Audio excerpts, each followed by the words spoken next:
Bismillahirrahmanirrahim. Bertemu kembali dengan pelajaran SKI.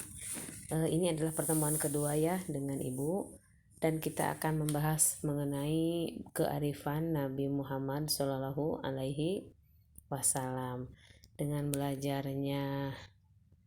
kita belajar, maka kompetensi dasar yang harus dimiliki adalah siswa bisa meyakini misi dakwah Nabi Muhammad sebagai rahmatan lil alamin, bisa merespon keteladanan perjuangan Nabi dan para sahabat dalam menghadapi masyarakat Mekah, bisa memahami pola dakwah Nabi Muhammad di Mekah, bisa menganalisis pola dakwah Nabi Muhammad di Mekah.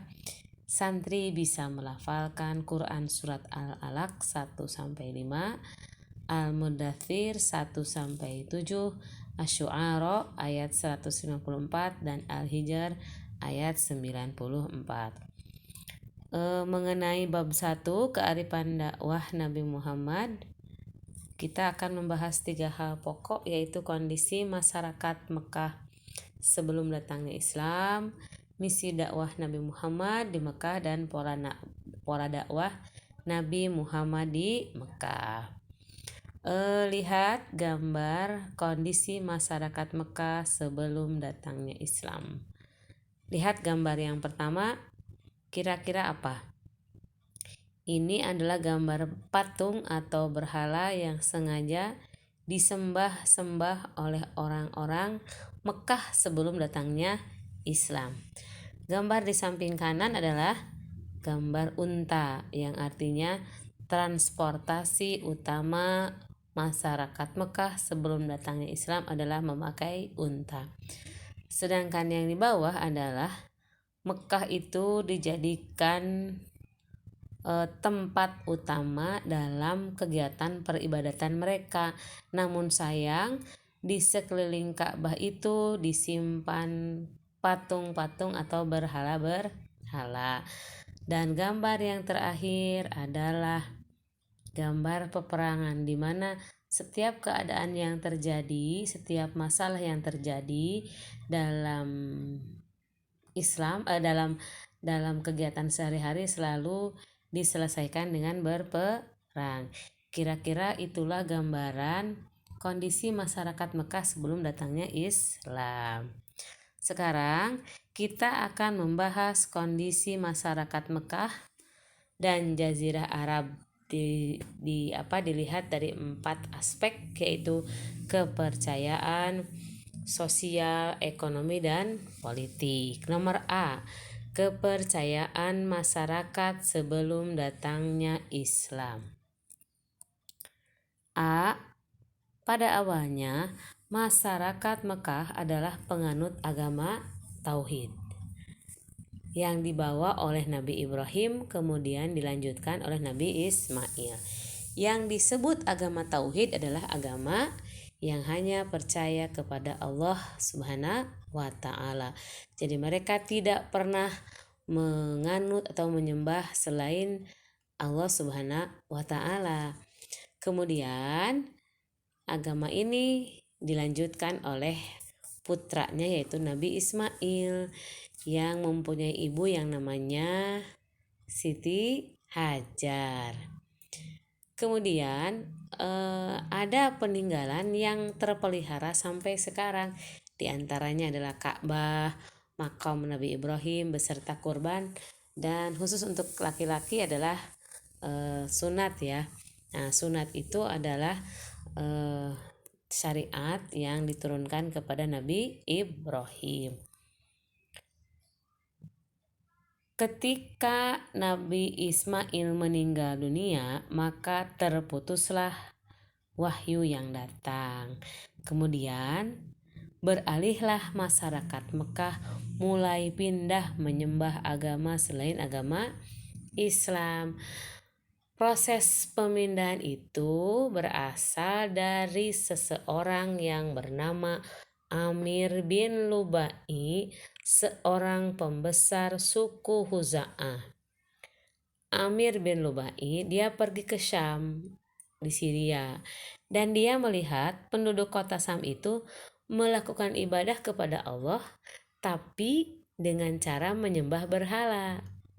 Karena berhala itu dianggap sebagai perantara atau wasilah untuk menyampaikan doa-doa mereka kepada Allah Subhanahu wa taala. Kemudian dia tertarik untuk mempelajari dan mempraktekannya di Mekah.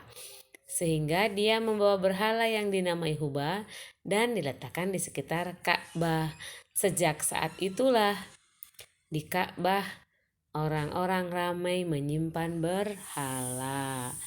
Dia atau Amr bin Lubai mengajarkan kepada masyarakat Mekah cara menyembah berhala, sehingga masyarakat meyakini bahwa berhala adalah perantara untuk mendekatkan diri kepada Tuhannya. Maka sejak saat itulah mereka mulai membuat berhala-berhala sehingga mencapai 360 berhala yang disimpan mengelilingi Ka'bah atau di depan Ka'bah. Saat itulah kepercayaan baru masuk ke masyarakat Mekah dan kota Mekah menjadi pusat penyembahan berhala. Dan akhirnya di Ka'bah terdapat 4 berhala yang paling besar yang dinamai Hubal, Lata, Uzza, dan Manat. Jadi jumlahnya ada 360 buah. Masa di mana patung-patung itu disembah disebut masa jahiliyah. Masa jahiliyah bukan berarti mereka bodoh dari keilmuan, tapi mereka bodoh dari iman kepada Allah Subhanahu wa taala atau seperti yang diajarkan oleh Nabi Ibrahim. Adapun faktor penyebab penyimpangan itu antara lain: 1. Adanya kebutuhan terhadap Tuhan yang selalu bersama mereka, terutama saat mereka membutuhkan. 2. Kecenderungan yang kuat mengagungkan leluhur yang berjasa, terutama kepada kabilah nenek moyang mereka. 3. Rasa takut yang kuat menghadapi kekuatan alam yang menimbulkan bencana, mendorong mereka mencari kekuatan lahir di luar Tuhan, yaitu menyembah berhala. Di samping menyembah berhala, ada kepercayaan yang berkembang saat itu di Mekah. Yang pertama, mereka menyembah malaikat karena malaikat disangka adalah putrinya Tuhan. Kedua, menyembah jin, ruh, dan hantu. Mereka mengadakan sesaji berupa kurban binatang sebagai bahan sajian agar mereka terhindar dari bahaya dan bencana. Untuk masa sekarang itu pun ada yang kita lakukan. Sebagian orang melakukan. Ada yang katanya mencit kepala kerbau lalu dialirkan di laut supaya katanya Nyi Roro Kidul itu tidak marah. Nah, itu adalah sejenis perbuatan yang dilakukan pada zaman jahiliyah. B. Kondisi sosial masyarakat sebelum datangnya Islam. Bangsa Arab memiliki karakter positif seperti pemberani, ketahanan fisik yang luar biasa, daya ingat yang luar biasa, hormat akan harga diri dan martabat, penganut kebebasan, loyal terhadap pemimpin, sederhana, ramah, ahli syair. Dan mereka sangat baik terhadap tamu. Tetapi kebiasaan-kebiasaan baik ini terkubur oleh kebiasaan buruk mereka, yaitu mereka suka minum khamr atau mabuk, berzina, berjudi, merampok, dan sebagainya. Mereka menempatkan perempuan pada kedudukan yang sangat rendah, sehingga perempuan dipandang sebagai binatang piaraan yang tidak memiliki kehormatan dan kekuatan untuk membela diri. sehingga laki-laki bebas untuk menikah dan menceraikan semaunya. Tradisi yang terburuk yang dialami masyarakat Arab adalah mereka mengubur anak perempuannya hidup-hidup karena mereka merasa terhina dan malu memiliki anak perempuan dan marah bila istrinya melahirkan anak perempuan. Mereka meyakini bahwa anak perempuan akan membawa kemiskinan dan kesengsaraan. Selain itu, ada sistem perbudakan yang berlaku di masyarakat Arab. Para majikan memiliki kebebasan memperlakukan budaknya. Mereka punya kebebasan menyiksa budaknya, bahkan memperlakukan budaknya seperti binatang dan barang dagangan yang bisa dijual atau dibunuh. Nah, suatu saat sahabat seringkali melihat Umar bin Khattab. Tahu Umar bin Khattab? Umar bin Khattab adalah orang yang sangat gagah dan sangat pemberani yang menjadi khulafau Rasyidin. Sahabat melihat seringkali Umar bin Khattab itu tertawa terus menangis. Akhirnya masyarakat saat itu bertanya, "Wahai Umar, apa yang terjadi sehingga engkau sering melakukan hal seperti itu?" Akhirnya Umar bin Khattab itu menjawab, "Dulu," katanya, "saya istri saya melahirkan anak perempuan. Nah, oleh karena istri saya sangat mencintai anak saya, anak yang lahir itu didandani sebagaimana anak laki-laki. Dan kemudian saya terbohongi dan saya sangat menyayangi anak perempuan itu. 2 tahun telah berlalu, istri saya mengira kalau dia terbuka mengenai keadaan sebenarnya bahwa anak yang dilahirkan itu perempuan, maka Umar tidak akan membunuhnya karena Umar sudah sangat sayang kepada anak itu. Nah, kemudian setelah 2 tahun usia anak itu didandani sebagaimana anak perempuan, dan anak itu lewat di depan Umar bin Khattab. Lalu Umar bin Khattab berkata kepada istrinya, "Siapa anak itu?" Nah, istrinya kemudian menjawab, "Itu adalah anak kita." "Anak yang mana?" "Anak yang saya dandani sebagai seorang laki-laki karena saya sangat mencintai anak saya." Nah, kemudian Umar tanpa basa-basi dia pergi keluar. Apa yang dia lakukan? Dia membuat lubang atau dia menggali lubang, dan setelah selesai digali dia kembali ke rumah dan dia pura-pura minta anaknya bermain di luar. "Ayo kita bermain di luar," sambil bawa bola.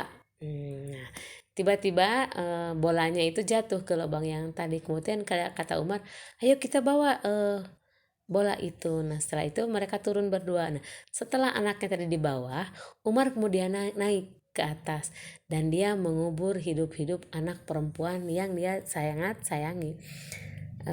Anaknya meronta, menangis, "Ayah, ayah, tolong ayah, tolong ayah."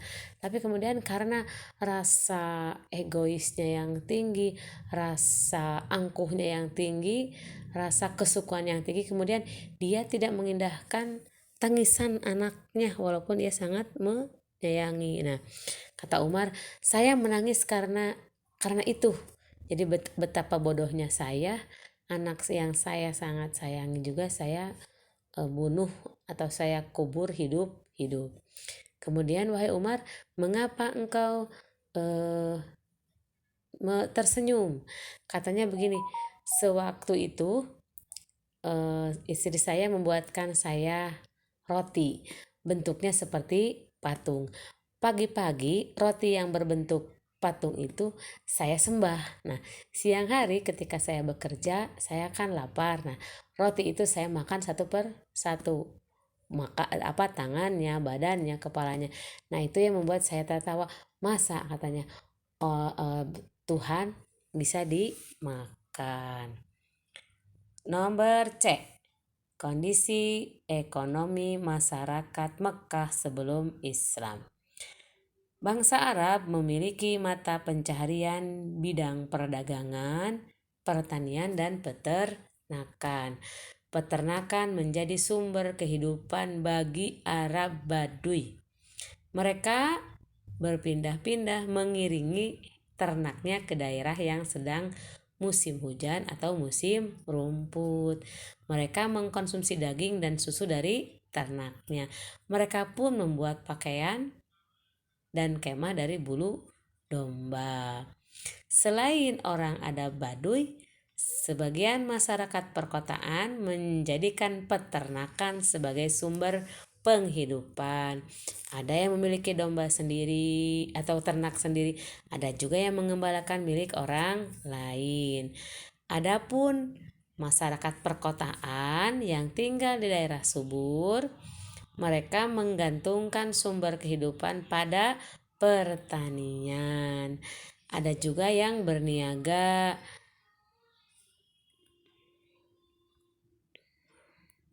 Suku Quraisy di sini disebutkan merupakan penduduk Mekah yang memegang peranan dalam perniagaan di Jazirah Arab. Karena kemudian mereka memiliki pusat-pusat perdagangan yang terkenal seperti di Ukaz, Mijana, dan Zulmajjad. Fungsi pusat perdagangan bukan hanya tempat jual beli, tapi juga untuk pertemuan para sastrawan atau ahli bahasa, penyair, dan orator. Anak-anak, mungkin ini yang bisa Ibu sampaikan. Terakhir kita simpulkan. Ibu buat pertanyaan, kemudian nanti setelah anak-anak mencatat apa yang Ibu tugaskan, mohon diisi soalnya. Apa yang dimaksud dengan agama tauhid? Siapakah nabi yang membawa agama? Nomor 2, siapakah nabi yang membawa agama tauhid? Nomor 3, siapakah yang pertama kali membawa patung atau berhala ke Mekah? Nomor 5, sebutkan nama-nama patung yang ada di Ka'bah, yang mengelilingi Ka'bah.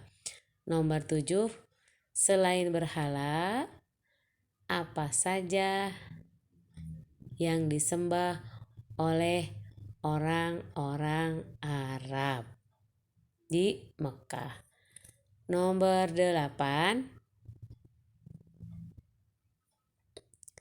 tuliskan kebiasaan buruk orang-orang Mekah sebelum datangnya Islam.